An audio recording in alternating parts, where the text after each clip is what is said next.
Evo. Kada je izbila para, izmerena je temperatura vode od 70 stepeni, a gejzir je bio visok 2 metra. Pa ne samo ja se plašim, nego celi Bujanovac i okoline Branje. Sve zavisi koliko je, kakav je, što je. Kako izbije, gde svi i mi. To treba se kupi da se napravi kisela voda fabrika i da bude full pare. Štab za vanredne situacije u Bujanovcu i dalje prati šta se dešava na novom izvorištu, a građanima je zabranjen pristup tom mestu. Na mestu gde se pojavila termalna voda nalaze se i kablovi visokog napona. Zato je ovo mesto i ograđeno trakom i zabranjen je pristup. Analize koje su uradili stručnjaci Rudarsko-geološkog fakulteta u Beogradu i Ministarstva energetike pokazale su da je Bujanovac dobio izvor mineralne vode.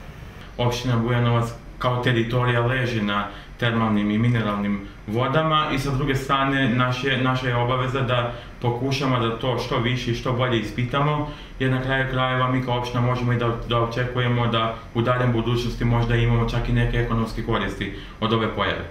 Izvori mineralnih voda nisu neobičajena pojava u selima oko Bujanovca. Da, ovde je bila kisela voda, evo sa ovog ceva smo tu točili. Svojevremeno, znači sad trenutno pumpa nije tu, ali ima znači kisela voda koja se nalazi. Nije neobičajeno, ovde ljudi buše i nađu kiselu vodu. Da, nalazi se na 5 metra otprilike, znači nalazi se žica te kisele vode. Na 2 kilometra od centra Bujanovca nalazi se banja, gde se mineralne vode i lekovito blato koriste više vekova.